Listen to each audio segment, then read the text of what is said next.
मैं सबसे पहले श्री एच.डी. देवेगौड़ा जी नहीं है, वो तो वहाँ उपस्थित थे लेकिन यहाँ नहीं है, तो एच.डी. देवेगौड़ा जी का उल्लेख करना चाहूँगा। वे प्रधानमंत्री और कई पदों पर रहे। मैं देवेगौड़ा को बहुत दिन से 54 साल से जानता हूँ, उनके साथ ही मैं काम किया, लेकिन क्या हुआ मुझे मालूम नहीं।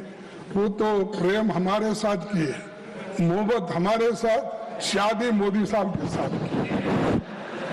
ये रिसेंटली हुआ, तो आप ऐसा माने मुझे मालूम नहीं है। सर शरद पवार जी एक राष्ट्रीय नेता है, उनके साथ भी हमारा दशकों का जुड़ाव रहा है।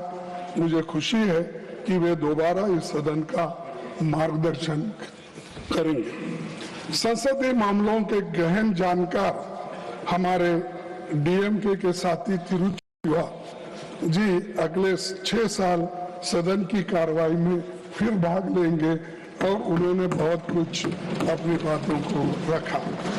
रामदास अथवाले साहब, जिनका जिक्र हमारे प्रधानमंत्री जी ने किया, वो अपने कविता के रूप में ही हमेशा मोदी जी का गुणगान गाते हैं। हमेशा, आपको छोड़ के दूसरा कविता ही उनको नहीं आती। जो कविता उन्होंने लिखती है वो सिर्फ आपके बारे में लिखती है। लेकिन मैं समझता हूँ ये 6 साल अब तो पूरा मिला है उनको, आगे तो जरा कम करेंगे ऐसा मैं सोचता हूँ। सर दिग्विजय सिंह जी को पूरा देश जानता है। एक दशक तक मध्य प्रदेश में मुख्यमंत्री के रूप में उनका बहुत अच्छा योगदान रहा। राज्यसभा सांसद और शिक्षा संबंधी संसदीय स्थायी समिति के अध्यक्ष के रूप में उन्होंने उल्लेखनीय काम किया और वो रिपोर्ट भी आज उन्होंने आपके सामने पेश किया। सर केटीएस तुलसी और अभिषेक मनु सिंघवी ने संसदीय वाद विवाद को गरिमा दी। नागरिक स्वतंत्रता, न्यायिक स्वतंत्रता और विभिन्न मुद्दों पर उनके भाषणों ने सदन पर गहरी छाप छोड़ी है।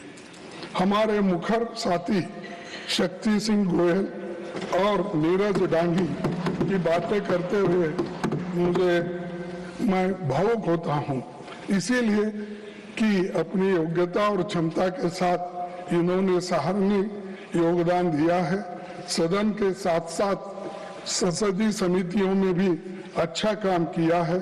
विभिन्न विधेयकों पर चर्चा और ज्वलंत विषयों पर पूरी तैयारी के साथ अपनी बातें रखी और लोगों को सोचने पर मजबूर किया।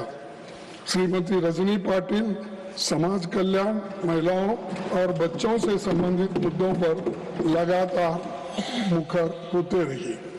मुझे भरोसा है कि श्रीमती फूलो देवी नेतन कमजोर तबकों की बातों को सदन में आगे भी मजबूती के साथ रखेगी और उनको 6 साल का मौका और मिला है।